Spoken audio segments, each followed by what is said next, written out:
We are destroying speculations, first of all. That's ideologies, philosophies, systems of human thought, as we talked about a few weeks ago. That's what we are assaulting. We are attacking these great ideologies, these great philosophical systems, these moral systems that men establish. He further describes them as lofty things. That is, they are characterized by proud human intellectualism. Further described in Romans 1 with the words, professing themselves to be wise, they became fools. In reality, they are fools, but in their own mind, they are intellectuals. And so we are destroying these ideologies, these philosophies, and every element of proud human intellectualism that is raised up against the knowledge of God.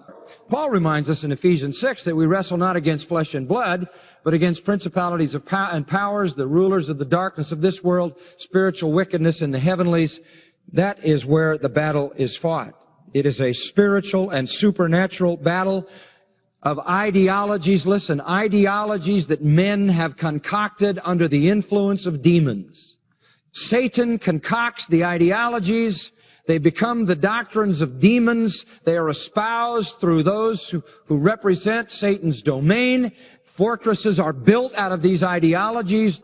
In their foundation, they are rooted in the world and in the culture. And we have to go after them with supernatural weaponry. And what is our goal? End of verse 5. To take every thought captive to the obedience of Christ. We're dealing with thoughts here, folks. We're dealing with thinking, concepts, ideologies, philosophies, viewpoints. But it's amazing to me how confused women are today, even in the church, about their role. And they are confused because there is a massive effort. The troops have been sent out from the fortress called the feminist agenda to spread their philosophy throughout this society. Radical feminism has so brainwashed our culture that church leaders and church members have even capitulated to the lies. And as a result, marriage and the family, the primary building blocks of social and moral order, are in shambles. Much of this can be laid at the feet of the feminist movement because it has overturned the thinking of women so dramatically that they have abandoned their God-intended role, and consequently, the family has felt the consequences. Untaught Christians have become prey to the ideology of the feminists. And frankly, most of us probably have no real idea of what the feminist agenda is at its core. It is frightening and it is fatal. What the public sees is that women want equal pay. What the public sees is that women want to be free from certain social strictures. But the real agenda is much more serious. Listen to it. Gloria Steinem, editor of Ms. Magazine, quote, by the year 2000, we will, I hope, raise our children to believe in human potential, not God. Satan's ideologies can't ever just stop with social issues. They always go to theological ones. Radical feminist leader Sheila Cronin, and you've heard the name, I've heard it so many times, she says this, since marriage constitutes slavery for women, it is clear that the women's movement must concentrate on attacking this institution. Freedom for women cannot be won without the abolition of marriage. As far back as 1971, there was produced by these feminists a document called the Declaration of Feminism. It says this, the end of the institution of marriage is a necessary condition for the liberation of women. Therefore, it is important for us to encourage women to leave their husbands and not live individually with men. All of history must be rewritten in terms of oppression of women. We must go back to ancient female religions like witchcraft. By the way, this is largely lesbian-led, and that's why they have that attitude toward men. Annie Laurie Gaylor, writing in The Humanist, July-August 1988, has an article called Feminist Salvation. This is what she says. And this affects the elite thinkers at the university level, and it gets taught to the students in the system. So it works its way into the culture. She says this, let's forget about the mythical Jesus. Again, it never stops with a sociology. It always has to ascend to a theology, because you've got to get God out of the picture so you can make the Bible a non-issue.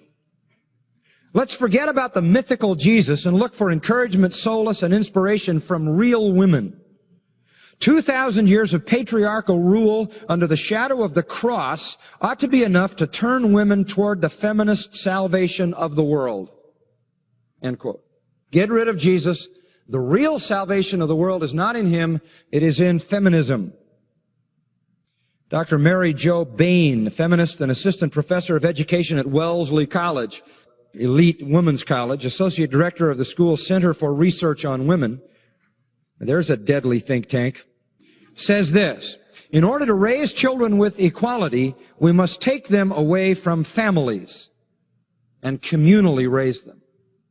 We got to get them away from any male influence. Margaret Sanger, founder of Planned Parenthood, leading the parade in abortion, said, the most merciful thing a large family can do to one of its infant members is kill it. Now, the reason we have to take these ideas seriously is because they constitute the fortress. They constitute the speculations, the ideologies, the proud intellectualism that is erected in this culture and has a formidable place. They are influencing law. They are influencing the courts. They have a massive influence on education. All you have to do is realize that this is how the university system thinks. That's where the school teachers are all trained, and you see how it filters all the way down through the educational system. They're creating laws at the highest level in our land, laws we have to live by, laws that are obliterating all sense of historic culture.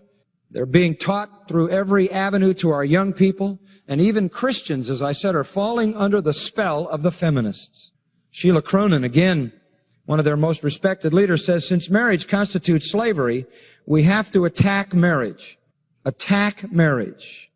And from the National Organization of Women Times, the simple fact is, every woman must be willing to be recognized as a lesbian before she is fully feminine.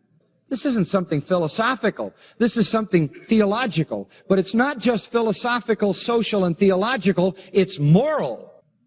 What you've got here is the perversion of lesbianism mixed with all of this ideology driving something that is at every point satanic.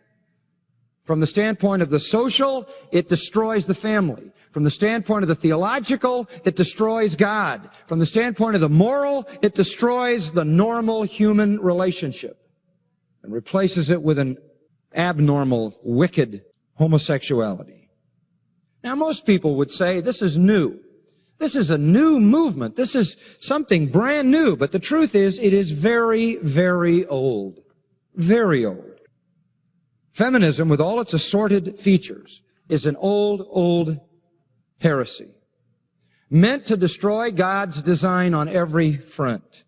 It is an ancient form of paganism. In fact, the best way to understand it is that it is a repackaging of what we know, if we study church history and the history of religion, ethnology, the history of peoples. This is what could be called ancient Gnosticism. Gnosticism is from the Greek word gnosis, to know. In ancient times, there were always people who said they had the higher knowledge. They were in the know. They had ascended beyond the mundane, the frivolous, trivial, low-level thinking. We're getting assaulted always by those who have the higher knowledge, the secret knowledge, the elevated knowledge. But Gnosticism was more than just a sort of generic idea that you could have superior knowledge to Christianity to make Christianity look base and simplistic and foolish. The best way to understand it is a broad term to describe false anti-God religion. They would say, that's the simple, basic, foolish stuff that the Bible teaches, but the ascended knowledge is far beyond that. We call it today the New Age, but it's the Old Age. Ancient Gnosticism was a kaleidoscopic mixture of all kinds of traditions and all kinds of viewpoints. It had the rationalism of the Greek West.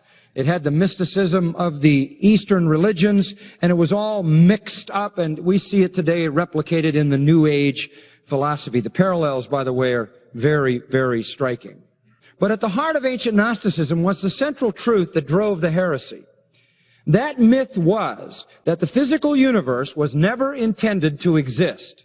The only thing that was ever to exist was a spiritual existence. Much of the ancient Gnostic literature attacks the Creator God and mocks him with a disdain that borders on hate. But the problem is, we are these wonderful divine beings imprisoned in evil matter. And we have to find a way to escape. By the way, there's no such thing as sin, so there's no such thing as salvation, except delivering us from the bondage of the prison of the flesh. In other words, they just did anything they wanted to fight against their own physical existence.